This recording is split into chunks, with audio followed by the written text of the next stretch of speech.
बिस्मिल्लाह बिस्मिल्लाहिर्रहमानिर्रहीम।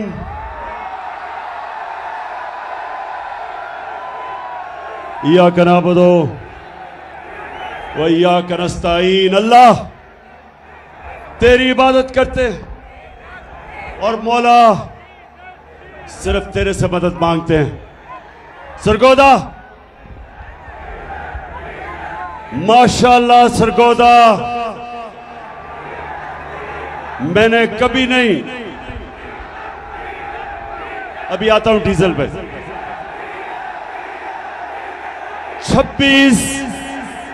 26 साल की सियासत में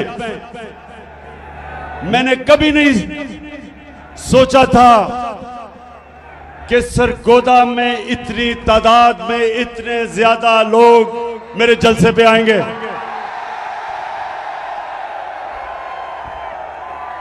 मैं आज आप सबका दिल से शुक्रिया अदा करता हूं। यहां नौजवान हैं, यहां हमारे बुजुर्ग भी हैं, यहां मेरे आईएसएफ के टाइगर भी हैं, लेकिन जो मुझे सबसे ज्यादा खुशी कि मेरी बहनें भी यहां हैं और इतने तादाद में जो कभी नहीं आई। मैं आप सबका शुक्रिया अदा करता हूं। मैं आज अपने सारे पाकिस्तानियों से बात करना चाहता हूं। पढ़े लिखे, इंग्लिश मीडियम, उर्दू मीडियम, मेरे दीनी मदरसे के बच्चे, मेरे रेड़ी वाले, ठेड़ी वाले, मजदूर, किसान, सारे पाकिस्तान के सूबे और खास तौर पे आज जो सैलाब में मेरे पाकिस्तानी आज मुश्किलों में हैं, जो मुतासरीन हैं, मुझे पता है वो मुश्किल में है, लेकिन मैं आज यहां खड़ा होके उनको सिर्फ ये एहसास दिलवाना चाहता हूं कि सारी कौम आपके साथ खड़ी है और इंशाअल्लाह हम सब मिलके पूरी कोशिश करेंगे आपकी मुश्किलें दूर करने के लिए। और मैं अपनी सारी कौम को इकट्ठा करूंगा और इंशाअल्लाह जब तक हम ये नहीं देख लेते कि हमारे सारे बलूचिस्तान से लेके सिंध से लेके ऊपर पख्तूनख्वा, गिलगित बल्तिस्तान, आज़ाद कश्मीर और ख़ास तौर पे पंजाब के डीजी खान, राजनपुर, ये जो इलाके जिधर लोग मुतासर हैं, मैं आज सबसे पहले कहना चाहता हूं कि सारी पाकिस्तानी कौम आपके साथ है। मैंने टेलीथॉन किया, मैंने सोचा कि 3 घंटे का मैं टेलीथॉन करूंगा, चंद करोड़ रुपया इकट्ठा हो जाएगा। लेकिन पाकिस्तानियों, 3 घंटे से भी कम वक्त पे पाकिस्तानियों ने 550 करोड़ रुपया जमा किया मुतासरीन के लिए।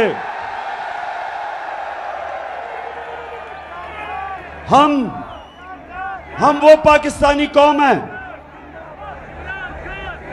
जिसे खौफ खुदा है, जो नबी सल्लल्लाहु अलैहि वसल्लम की उम्मत है। ये वो कौम है जो समझती है कि अपनी आखिरत को बेहतर करने के लिए हमारे ऊपर ये फर्ज है कि हम उन लोगों की मदद करें जो मुश्किल में हैं। और मुझे इतना फख्र हुआ सरगोदा, मुझे इतना फख्र हुआ कि मेरे बैरून मुल्क पाकिस्तानियों ने जिस तरह दिल खोल के पैसा दिया,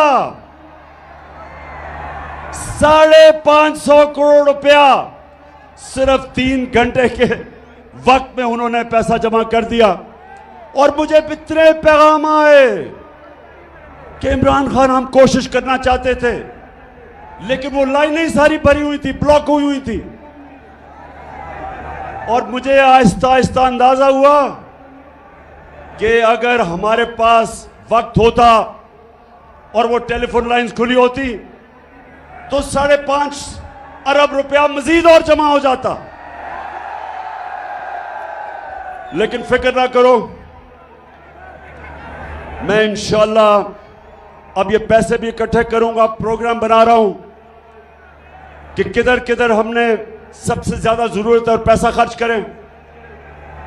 और मैं अपनी सारी कौम को भी आज दावत देता हूं कि जो भी मदद करना चाहे दुखी इंसानियत की, तो इंशाअल्लाह हम एक कंट्रोल रूम बनाएंगे और जो हमें कॉल करेगा हम बताएंगे कि ये फलानी जगह है, डीजी खान उधर आप मदद कर सकते हैं, या सिंध के अंदर, सिंध में तो सबसे ज्यादा नुकसान हुआ, तो उधर हम लोगों को भी बताते रहेंगे कि कैसे हम अपने जो सैलाब मुतासरीन हैं इनकी मदद कर सके।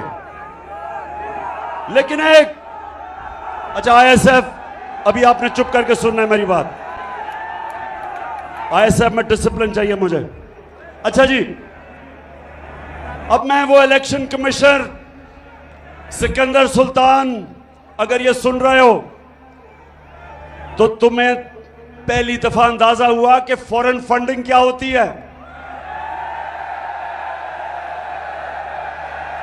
अब पता चला कि इमरान खान को फॉरेन फंडिंग में किसी तरह डिस्क्वालीफाई कर दो।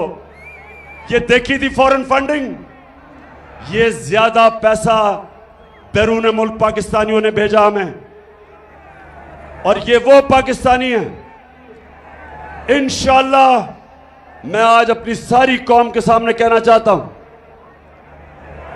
कि इंशाअल्लाह एक दिन मैं अपने बैरून मुल्क पाकिस्तानियों को इकट्ठा करूंगा, और जो हमारा बैरूनी कर्जा है जिसकी वजह से हमें आईएमएफ की गुलामी करनी पड़ती है, जिसकी वजह से हाथ फैलाने पड़ते हैं लोगों मुल्कों के सामने कि जी हमें पैसा दे दो,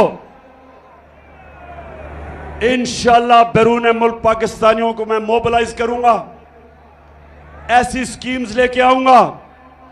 ये मेरा ईमान है कि हम ये जो इस मुल्क के लुटेरों ने कर्जा चढ़ाया हमारे मुल्क में, मुल्क को लूट लूट के पैसा बाहर ले गए, और जो हमारे ऊपर ये कर्जे का बोझ, जिसकी वजह से हमारी इज्जत जाती है जब हम लोगों के सामने, मुल्कों के सामने हाथ फैलाते हैं, ये बैरून मुल्क पाकिस्तानी इंशाअल्लाह हमारी मदद करेंगे कर्जा उतारने के लिए, और इस कौम को अपने पैर पे खड़ा करके एक खुददार कौम बनने के लिए।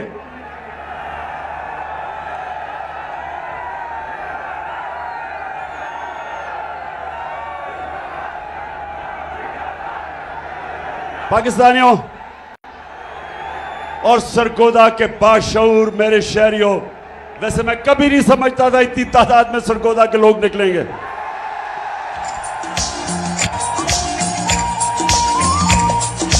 मैं भी पाकिस्तान हूँ, तू भी पाकिस्तान है, मैं भी पाकिस्तान हूँ, तू भी पाकिस्तान है, तू तो मेरी जान है, तू तो मेरी आन है, तू मेरा ईमान है। अच्छा सरगोदा, पहले मैं आपसे एक संजीदा बात करना चाहता हूं। सरगोदा और मेरे पाकिस्तानियों जो सुन रहे हो, ये याद रखना कि हमारा मुल्क कभी एक अजीम मुल्क नहीं बन सकेगा जब तक पाकिस्तान में हम एक इंसाफ का निजाम नहीं कायम करते। हजरत अली रज़ी अल्लाह ताला ने कहा था कि कुफर का निजाम चल जाएगा, कुफर का निजाम चल जाएगा, लेकिन जुल्म और ना इंसाफी का निजाम नहीं चल सकता। आज अगर हमारा मुल्क एक अजीम कौम नहीं बना तो उसकी सबसे बड़ी वजह यह कि हमारे मुल्क में जुल्म का निजाम है। ताकतवर के लिए एक कानून, कमजोर के लिए दूसरा कानून। छोटा चोर चोरी करे तो जेल में, और बड़ा डाकू चोरी करे तो वो मुल्क का वजीर आजम बन सकता है।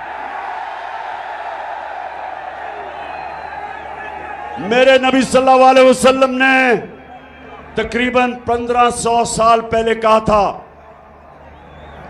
कि तुम्हारे से पहले बड़ी कौमें तबाह हुई, जिधर ताकतवर जब जुर्म और चोरी करता था उसको नहीं पकड़ा जाता था, सिर्फ छोटे चोरों को जेलों में डाला जाता था। मैंने जब 8-9 दिन जेल में गुजारे, अपनी आजाद अदलिया के लिए मुझे जेल में डाला गया।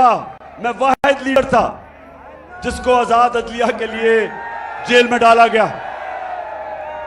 तो जब 8 दिन मैंने जेल में गुजारे, और वो थी भी डीजी खान की जेल, आप यकीन करें एक अमीर चोर मुझे नहीं नजर आया, सारे गरीब नजर आए। सारे बेचारे गरीब, छोटे, भैंस चोरी, साइकिल चोरी और ये चोरी वो जेलों में। और जो मुल्क के बड़े बड़े डाकू थे, जब मैं असेंबली गया तो मुझे असेंबली में नजर आए।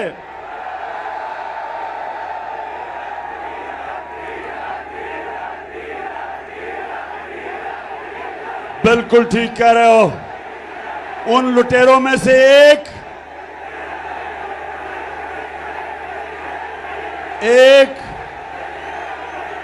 हाँ, एक डीजल भी था। लेकिन दो बड़े बड़े लुटेरे खानदान, जरदारी खानदान और शरीफ खानदान, ये सारे आपको आज जो ऊपर बैठे हुए हैं, बैरूनी साजिश के तहत हमारे ऊपर मुसल्लत किए गए, ये जो लुटेरे बैठे हुए हैं, सरगोदा, मैं सारी अपनी कौम को आज तैयार कर रहा हूं कि हकीकी आजादी की तहरीक में सब शामिल हो, क्योंकि जब तक ये चोर ऊपर बैठे रहेंगे, इस मुल्क का कोई मुस्तकबिल नहीं है। तो मेरे क्या फिर से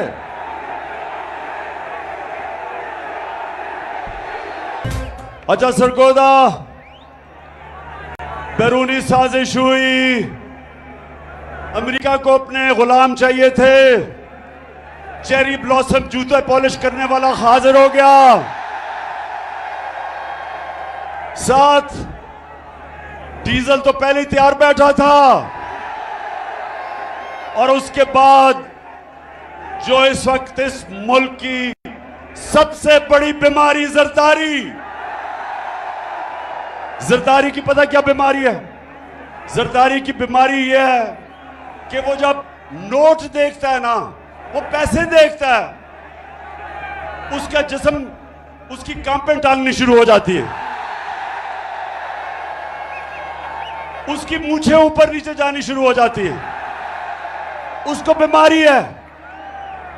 उसको यकीन, मैं आपको यकीन बनाऊं, उसको पता भी नहीं कि 30 साल में उसने कितना पैसा चोरी किया पाकिस्तान का और मुल्क से बाहर ले गया, लेकिन अभी भी बीमारी है, चला जाता नहीं है, लेकिन पैसे के पीछे अभी भी जान देने के लिए तैयार है। तो ये तीनों इकट्ठे हो गए,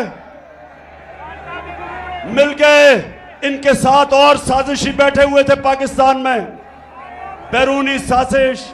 इन चोरों को हमारे ऊपर मुसल्लत किया गया और इन्होंने कहा कि अब इमरान खान की सियासत खत्म, अब ये फिर से हम इनके बच्चों की नीचे हम इनकी गुलामी करेंगे। लेकिन कुरान में अल्लाह कहता, एक प्लान इंसान बनाता है और एक प्लान अल्लाह बनाता है, और कामयाब सिर्फ एक प्लान होता है अल्लाह का। अल्लाह का प्लान ही कुछ और था। अल्लाह ने लोगों के दिल मोड़े। कौम जिस तरह अब निकल रही है, लोग तो यहां मिठाइयां बांटते थे जब गवर्नमेंट जाती थी।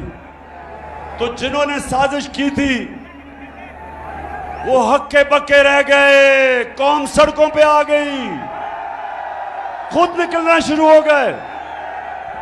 नौजवान तो पहले ही तैयार थे, लेकिन पाकिस्तान की पहली दफा आजादी के बाद पहली दफा हमारी ख्वातीन भी इस तहरीक में शिरकत किया उन्होंने, बल्कि स्कूल के बच्चे भी शिरकत कर रहे हैं। तो उसके बाद इन्होंने जुल्म किया हमारे पे।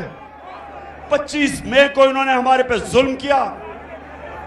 इन्होंने पुलिस और रेंजर्स ने फैमिलीज के ऊपर, ख्वातीन के ऊपर इन्होंने जिस तरह की शेलिंग की, खौफ फैलाया, FIRs काटी मेरे ऊपर।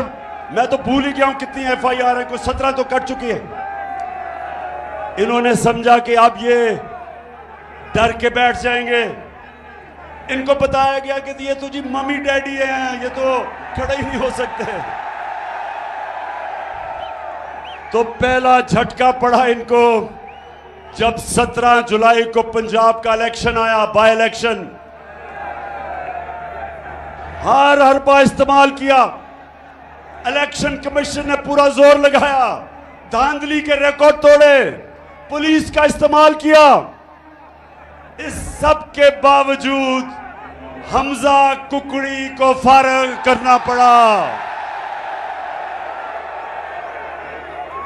अब जब ये इलेक्शन हार गए,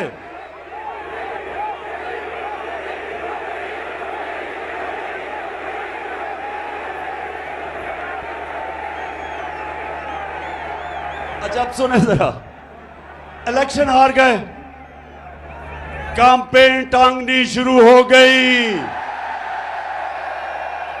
खौफ आना शुरू हो गया कि अगर इलेक्शन करवाएंगे तो फिर क्या होगा। 2/3 अक्सरियत इनके सामने आनी शुरू हो गई। इन्होंने फिर एक और प्लान बनाया। सरगोदा पता क्या प्लान बनाया? किसी तरह इमरान खान को फारिग किया जाए, किसी तरह इसको इलेक्शन से टेक्निकली नॉकआउट किया जाए, क्योंकि इनको ये तो समझ आ गई कि इलेक्शन के अंदर तो इनसे जो होगा वो पंजाब के बाय इलेक्शन से भी बुरा होगा। तो तब साजिशें दूसरी शुरू हुई। पहली साजिश थी हुकूमत कराने की, दूसरी साजिश शुरू हो गई कि इमरान खान को रास्ते से हटाया जाए। एक ये भी मंसूबा बना, बंद कमरों में फैसला हुआ, बंद कमरे में, कि इमरान खान को मुकम्मल तौर पे साइड पे कर दिया जाए। अल्लाह का करम है, मुझे पता चल गया। मैंने एक टेप बनाई हुई है, महफूज जगह पे रखी हुई है। उन 4 लोगों के नाम मैंने लिखे हैं जो उस साजिश में मुलव्विस थे, कि अगर मुझे कुछ हुआ तो मेरी कौम उन 4 को नहीं छोड़ेगी। सितम के कोहे गरा रूई की तरह उड़ जाएंगे। फिर वो जो इनका पालतू इलेक्शन कमिश्नर, उसको कहा कि इसको इमरान को डिस्क्वालीफाई किया जाए। फॉरेन फंडिंग, और फॉरेन फंडिंग तो देख ही लिया थी परसों रात को कि फॉरेन फंडिंग होती क्या है। और उसके बाद तोशाखाना, और इंशाल्लाह मैं चैलेंज करता हूं कि तोशाखाना का केस सुना जाए, ओपन हेयरिंग में सुना जाए। और जब मेरा केस सुना जाए, और मुझे पता है कि उस केस में ये जो कोशिश कर रहे हैं जलील होंगे, लेकिन मैं चाहता हूं उसके बाद हर कोई जिसको तोशाखाना से गिफ्ट्स मिली हैं सबका सुना जाए, जरदारी का भी, शरीफ का भी, यूसुफ रजा का भी, और सारी कौम को पता चल जाएगा। दूध का दूध, पानी का पानी हो जाएगा। वो हो गया 2। खुदा के फिर काबे से सब बुत उठवाए जाए। फिर इन्होंने एक और चीज सोची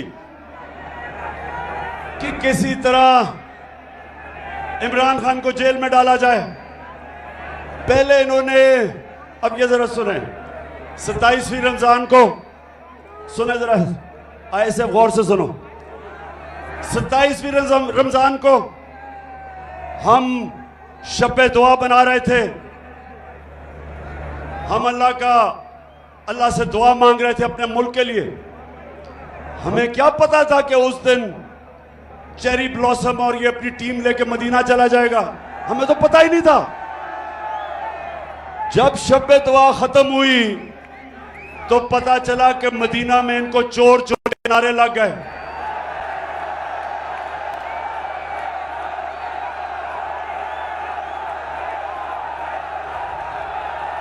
अब मदीना में इनको चोर के नारे लगते हैं और FIR इमरान खान पे कट जाती है तौहीन मजहब पे, और मेरे पे और हमारे कई लीडर्स पे छप तौहीन मजहब की FIR कट जाती है। मदीना में नारे कोई लगाता है, FIR हमारे पे कट जाती है। फिर सुने, फिर क्या होता है। मैं अपना, मेरा जो चीफ ऑफ स्टाफ था शहबाज गिल, उसको पहले अगवा कर लेते हैं, फिर उसके ऊपर तशद्दुद होता है, नंगा करके उसके ऊपर तशद्दुद किया जाता है, जिनसी तशद्दुद किया जाता है। और मैं तो सिर्फ ये कहता हूं, मैं ये कहता हूं कि जो लोग जिम्मेदार थे, जिन्होंने ये तशद्दुद नहीं रोका, उनके ऊपर कानूनी कार्रवाई की जाएगी, कानूनी कार्रवाई की जाएगी। उसके ऊपर मुझे दहशतगर्द बना देते हैं, दहशतगर्दी का केस कर देते हैं। सारी दुनिया के अंदर पाकिस्तान का मजाक उड़ता है। कभी मैं दुनिया के अखबारों में फ्रंट पेज पे नहीं आया। ये जो मेरे ऊपर दहशतगर्दी का FIR काटते हैं और मुझे पकड़ने भी आ रहे थे, सिर्फ एक वजह से कि किसी तरह इमरान खान को रास्ते से हटाया जाए, दहशतगर्द बना दिया। वो शहबाज गिल का किसी ने नहीं पूछा कि कौन सी दुनिया का महजब माशरा इजाजत देता है कस्टोडियल टॉर्चर को। उस बेचारे कैसे जो करते हैं, उसका जो ज़हनी दबाव उस पर पड़ता है। तस्वीरें उसकी चल रही हैं सोशल मीडिया पे, जो जुल्म किया जाता है उससे। और यही नहीं रुकता, एक सहाफी जमील फारूकी, उसको भी पकड़ के उठा लिया जाता है, उसको भी नंगा किया जाता है, उस पर भी तशद्दुद किया जाता है। और फिर हमारा सिंध का ऑपोजिशन लीडर हलीम आदिल शेख, उसके ऊपर 27 FIR काटी जाती हैं।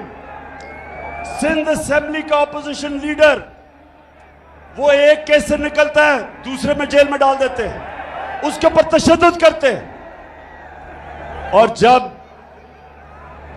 जब सारी कौम ये जब तमाशा देखती है और इंसाफ मांगती है, तो ये नून लीग वाले कहते हैं कि इमरान खान को डिस्क्वालीफाई करना चाहिए।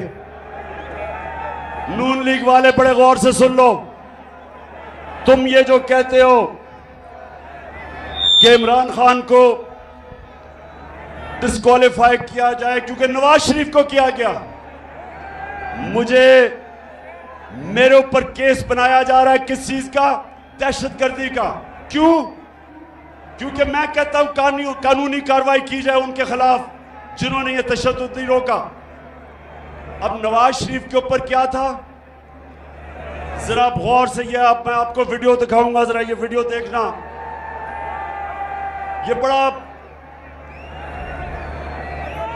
ये वो वीडियो देखेंगे, आराम, एक अभी रोको, ये जो वीडियो मैं ताकि देख आप खुद अपनी आंखों से देखें कि इस मुल्क से हो क्या रहा है। नवाज शरीफ 3 दफा मुल्क का प्राइम मिनिस्टर था, 3 दफा। उसका 4 महंगे तरीन लंदन के अंदर अरबों रुपए के ये महल खरीद लेता है, लंदन के सबसे महंगे इलाके में। तो मैं जब पूछता हूं इनसे आज से 10 साल पहले कि जनाब ये किधर से पैसा आया महलों का, तो ये जरा आप सुने, ये आज से 10 साल पहले की गुफ्तगू है, सुने जरा ये।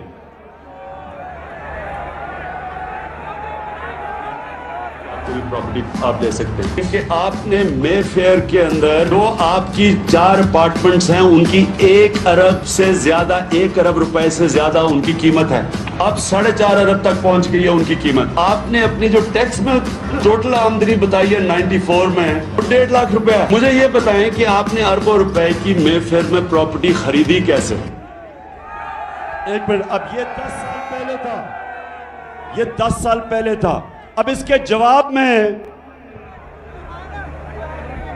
शहबाज शरीफ चेरी ब्लॉसम का बेटा, अब ये सुने, ये सलमान शहबाज क्या कह रहे हैं, जरा ये सुने आप। बात ये है कि जिन अरबों रुपए की मेफेयर की प्रॉपर्टीज की ये बात कर रहे हैं, ये तो पहले पता नहीं है। बताएं कौन सी प्रॉपर्टीज है, लाएं, दिखाएं, उसका कोई प्रूफ लाएं।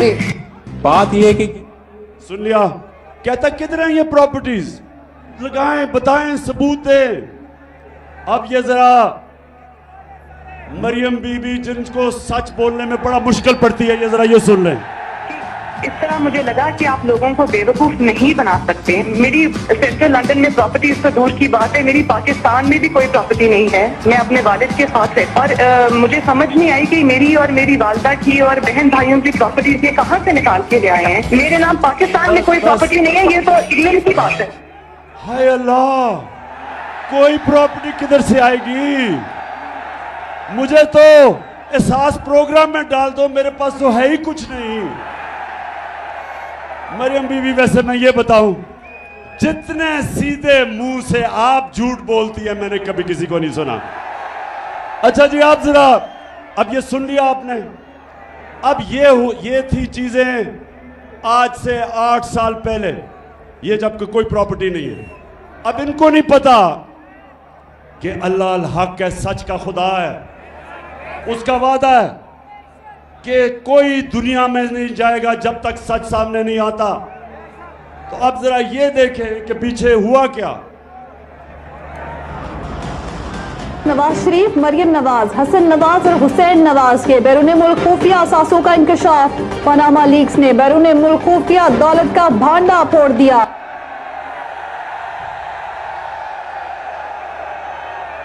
पाकिस्तानियों, अल्लाह अल हक है, सच का खुदा है। तो ये झूठ सुनिया पहले आपने कि लंदन तो छोड़ें, पाकिस्तान में मेरी बेचारी की कोई प्रॉपर्टी नहीं है। अब ये इंटरनेशनल इंकशाफ हो जाता है। बड़े बड़े दुनिया में सियासतदान पकड़े जाते हैं जिन्होंने अपने मुल्क से पैसा लूट के बाहर रखा हुआ था, वो पकड़ा जाता है। अच्छा, अब जब ये पकड़ा जाता है तो मरियम बीबी के भाई साहब अल्हम्दुलिल्लाह क्या कहते हैं? मैं इस बात को तस्लीम करता हूँ कि अल्हम्दुलिल्लाह पाक लेन के ऊपर जो अपार्टमेंट्स हैं वो अल्हम्दुलिल्लाह हमारे हैं। मैं इस बात को तस्लीम करता हूँ कि उनको ऑफशोर कंपनीज नेस्कॉल लिमिटेड और नीलसन लिमिटेड जो है उनको ओन करती हैं। और मैं आपको ये भी अर्ज करता हूँ उनको होल्ड कर रही है इस वक्त मरियम नवाज शरीफ, मेरी हमशीरा जो है। यहाँ अब हुसैन ये कह रहे हैं कि जब वो कह रही थी ना कि मेरी तो लंदन छोड़े पाकिस्तान में भी प्रॉपर्टीज, ये 4 अरबों रुपए के बड़े महलात इनकी मालिका मरियम नवाज थी।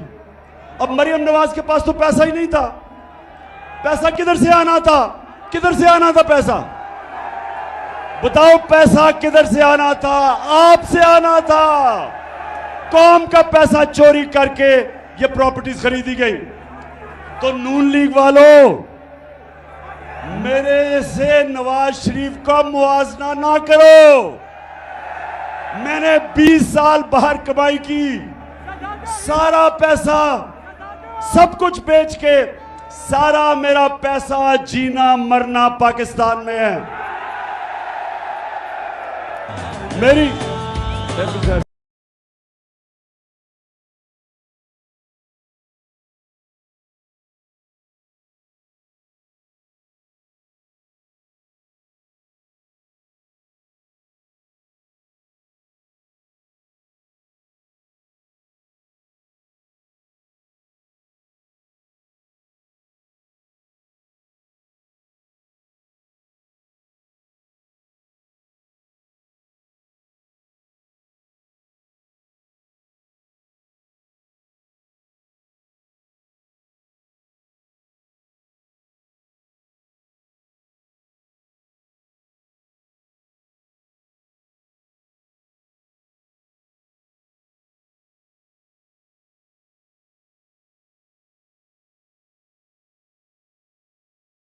अच्छा जी, अच्छा अब एक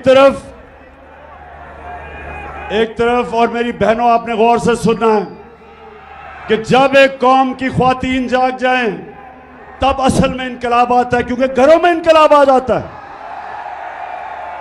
अब हालात ये हैं कि बाप नून लीग में है, पीछे से बीवी बच्चे सारे पीटीआई में, क्योंकि ख्वातीन के अंदर ना अल्लाह ने एक रेडार डाला हुआ है। रेडार वो है सच का रेडार। औरतें बड़ी जल्दी सच पे पहुंच जाती हैं। क्यों? इसलिए कि जब बच्चा पैदा होता है तो वो तो नहीं बोल सकता, तो वो मां जो होती है बच्चे की शक्ल से पहचान जाती है कि बच्चे को किस चीज की जरूरत है। वो शक्ल से समझ जाती है। वो जब ये नून लीग के चेहरे देखती है और जरदारी के, उसको पता है कि ये चोर है।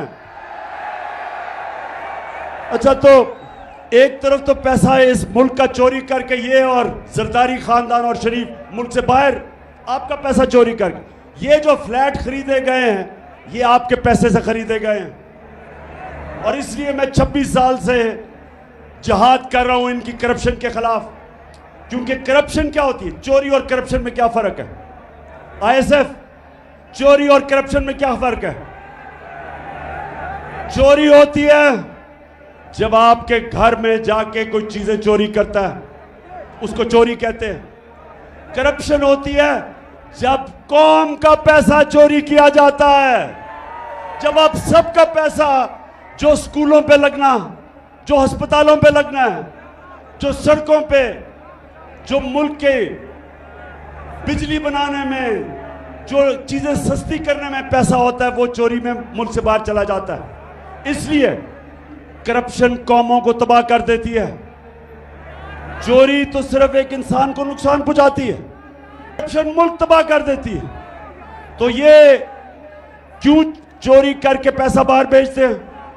ऐसे बताओ क्यों पैसा बाहर भेजते हैं? क्योंकि अरबों रुपया आप अपने बिस्तर के नीचे नहीं रख सकते। अरबों रुपया अगर आप मुल्क में रखेंगे तो लोग पूछेंगे किधर से पैसा आया। इसलिए चोरी करके मुल्क से बाहर पैसा भेजते हैं, तो अपना पैसा बाहर। और आजकल चेरी ब्लॉसम शहबाज शरीफ लोगों के पास जा रहा है। बड़ी तकलीफ है इसको मुतासरीन की। जहाजों से चीजें फेंकी जा रही हैं सिर्फ तस्वीरें खिंचाने के लिए। शहबाज शरीफ, अगर तुम सीरियस हो तो अपने और भाई और जरदारी को कहो आधा भी अपना पैसा वापस ले आओ, तो हम कितनी मदद कर सकते हैं सैलाब मुतासरीन की। अच्छा, अब जरा ये सुने, शहबाज शरीफ जब से आया है मुल्क को शर्मिंदगी पे शर्मिंदगी उठानी पड़ रही है। जरा ये सुने क्या कहता है। मैं सऊदी अरब से होके आया हूँ, मैं यूएई के होके, अभी मैं तुर्की होके आया हूँ, और मैंने उन भाइयों को कहा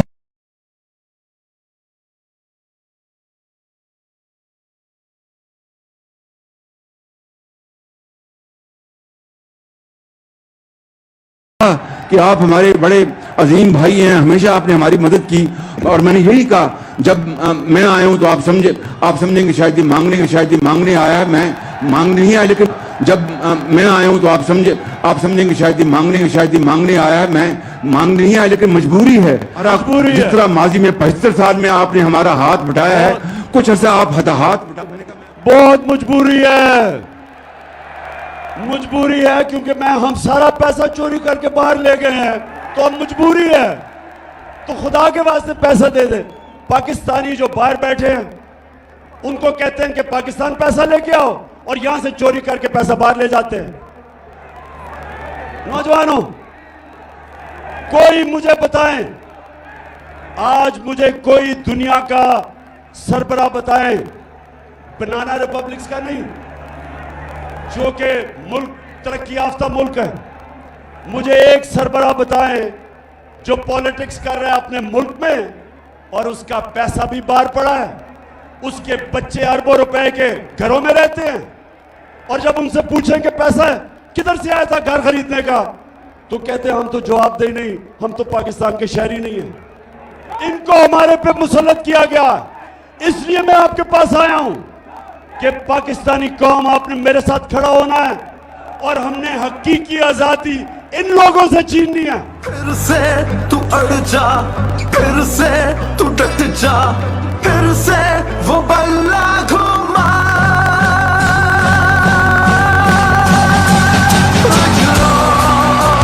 कदम बढ़ा, फिर से वो लम्हा दोहरा, जब जीत के आया था, फिर से वतन को जिता, एक और कदम बढ़ा। सरगोदा, अब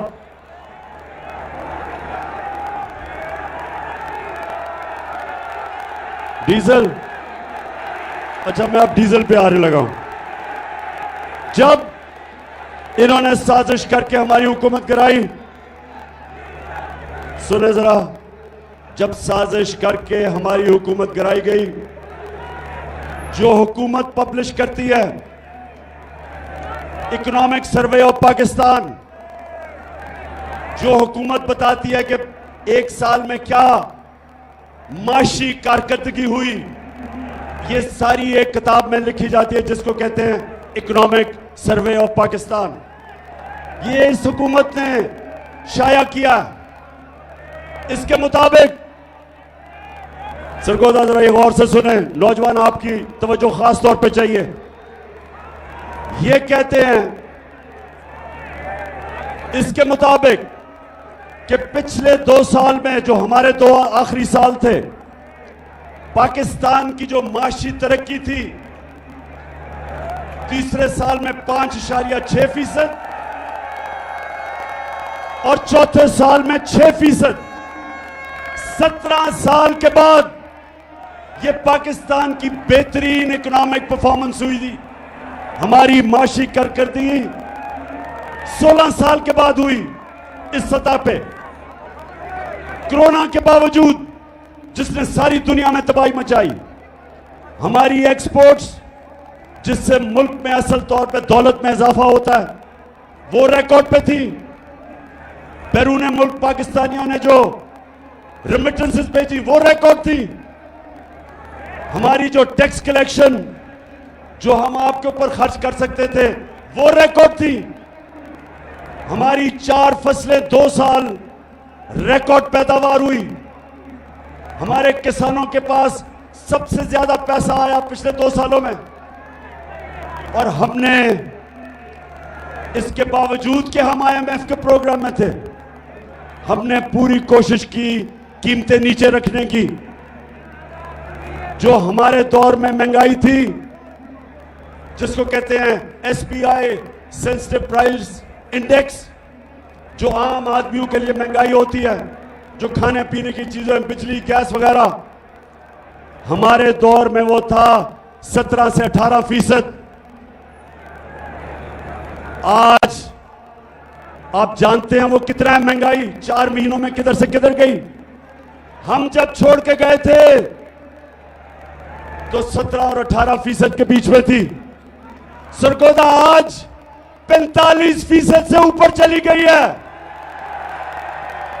3 गुना महंगाई बढ़ गई है। आज जो बिजली के बिल देने आए थे लोग, पूछे जिन जिन्होंने बिजली के बिल दिए, जरा हाथ खड़ा करके बताएं बिजली के बिल दिए हैं। बताएं मुझे कि जब बिजली के बिल दे रहे थे तो 2 गोलियां डिस्प्रिन की भी साथ खानी पड़ी, धचका पड़ा। और ये वो लोग थे जो कह रहे थे कि इमरान खान ने बड़ी महंगाई की। मैं तो आज पहले तो अल्लाह तेरा शुक्र अदा करता हूं, तू अल्लाह हक है। लेकिन वो जो टीवी चैनल्स, मैं जरा आज वो लिफाफे वाले लोग, पैसे लेके मीडिया चैनल वाले, आज जमीर फरोश मीडिया वालों, जरा लोगों से तो पूछो उनके ऊपर क्या गुजर रही है आज। अब पूछो कि वो बिजली का बिल दे या स्कूल की फीस दे या वो बच्चों के लिए खाना लेके आए।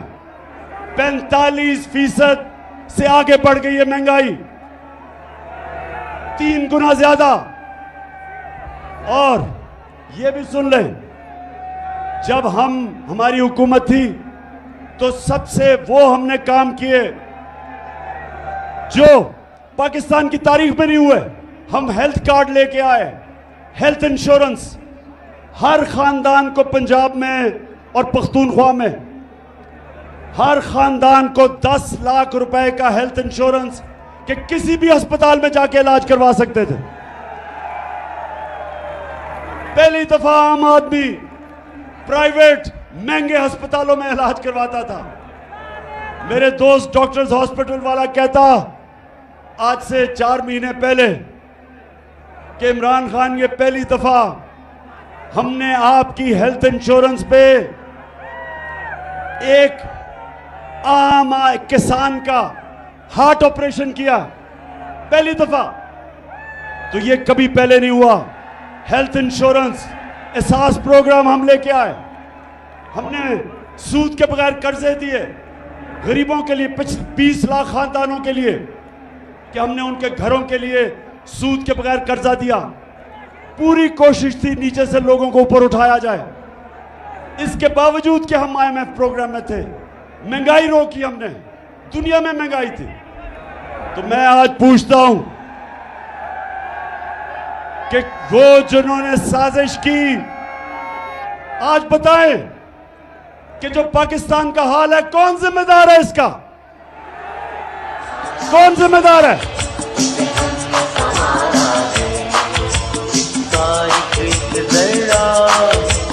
जान से प्यारा है इसका एक जरा, हमें जान से प्यारा है। ये देश, ये देश, ये देश हमारा है। मैं आज ये सवाल पूछता हूं, मैं पाकिस्तानी होते हुए सवाल पूछता हूं कि जब हमारा मुल्क सही रास्ते पर लगा हुआ था, तरक्की की तरफ जा रहा था, जो क्रेडिट रेटिंग थी पाकिस्तान की, मूडीज की, फिच की, सेटिस्फैक्टरी थी, कौन सी क़यामत आई थी कि हमारी गवर्नमेंट गिरा के और इन चोरों को ऊपर मुसल्लत करो? कौन जिम्मेदार है इसका? और बजाय आज कल के दिनों में कि ये सोचो कि ये मुल्क को तबाही की तरफ लेके जा रहे हैं। इस वक्त माइशत नीचे जा रही है, फैक्ट्रियां बंद हो रही हैं, एक्सपोर्ट्स कम हो रही हैं, बैरून मुल्क पाकिस्तानी कम रेमिटेंसेस भेज रहे हैं। आज मैं पूछता हूं कि जिस तरफ ये मुल्क को लेके जा रहे हैं, क्या किसी को फिक्र नहीं अपने मुल्क की, जिनके पास ताकत है फैसला करने की, इसको मुल्क को इस दलदल में से निकालने की? सिर्फ एक रास्ता है, साफ और शफाफ इलेक्शन करवाओ, उसके अलावा कोई दूसरा रास्ता नहीं है। और मैं आज ये भी कहना चाहता हूं कि जिस तरह मुझे दीवार से लगाया जा रहा है, कभी दहशतगर्दी के केस और कभी तौहीन मजहब के केस और कभी किस किस्म की FIR मेरे लोगों के ऊपर किया जा रहा है। हलीम आदिल को जो जुल्म किया जा रहा है, ये जरदारी डाकू जो उसके ऊपर जुल्म कर रहा है, सिंध में ऑपोजिशन लीडर होते हुए जो शहबाज गिल से हुआ, जो हमारे ऊपर FIRs के अलावा धमकियां दी जा रही हैं, टेलीफोन करके लोगों को डराया जा रहा है, जो सहाफी लगता है कि हमारी फेवर कर रहा है या हमारे लिए आवाज बुलंद कर रहा है, उनके खिलाफ एक्शन लिया जाता है। अरशद शरीफ जैसे एक ऐसा सहाफी जिसको सब जानते हैं कि एक अपने ज़मीर के मुताबिक लिखने वाला, उसको ARY प्रेशर डाल के निकाला गया, साबिर शाकिर को निकाला गया, इमरान रियाज के ऊपर उसे जेल में डाला गया, FIR कटवाई गई, जमील फारूकी को जो उन्होंने किया उससे, और उसके अलावा अयाज अमीर और समी इब्राहिम जैसे दानश्वर, उनको जो जलील करने की कोशिश की गई, सिर्फ एक वजह कि किसी तरह इमरान खान की कोई हिमायत ना करे, उसके लिए कोई लिखे ना, कोई मीडिया उसको दिखाए ना। सिर्फ एक वजह से सारे केसेस किए जा रहे हैं, एक वजह से कि किसी तरह इमरान खान को रास्ते से हटा के और इन चोरों को इलेक्शन जिताया जाए। तो मैं पाकिस्तानियों, आखिर में मेरी अब जरा बात सुने। देखें, 20 साल मेरी जिंदगी खेलों की ग्राउंड पे गुजरी। 20 साल, शायद ही कोई इतनी देर इंटरनेशनल क्रिकेट खेला हो। 10 साल मैं कप्तान था, और कप्तान इतनी देर क्रिकेट खेल के मुझे मैच के दौरान पता चल जाता था कि कब अब जो मुखालिफ है वो मैच हार गया।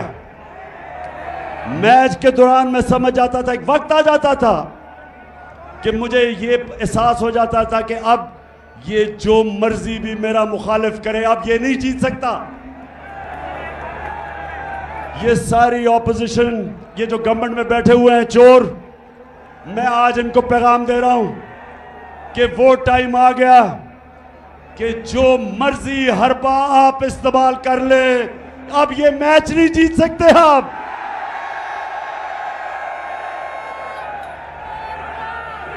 मैच अब एक ही तरफ जाएगा। जितना आप दबाएंगे मेरी पार्टी को, उतना ज्यादा ऊपर उठेगी। जितना आप मीडिया से उसको दबाएंगे, ये इस तरह सरगोदा स्टेडियम, सरगोदा की तारीख में इस तरह स्टेडियम में लोग नहीं आए जिस तरह आज आए हैं। जो मर्जी कर ले, ये मैच अब हार गए। अब आप जो भी करेंगे मुल्क को नुकसान पहुंचाएंगे। मुल्क का सोचे, जाती मफादात का ना सोचे। जो अपने छोटे छोटे फायदे सोच रहे हैं, मुल्क को नुकसान पहुंचा रहे हैं। कौम का सोचे, 22 करोड़ पाकिस्तानियों का सोचो। ये लोगों का मुस्तकबिल, अपने बच्चों का मुस्तकबिल, इनके मुस्तकबिल का सोचो। और जब आप सोचेंगे इनका मुस्तकबिल, ये जरदारी डाकू और डीजल और शहबाज शरीफ की तरह के चोरों के साथ इनका मुस्तकबिल नहीं है।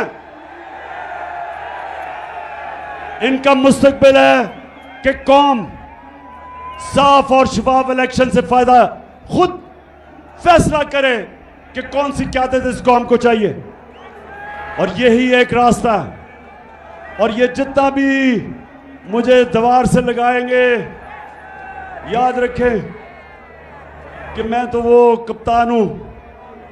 जितना आप मुझे दीवार से लगाएंगे, मैं तो और लड़ूंगा, मैं तो और मुकाबला करूंगा।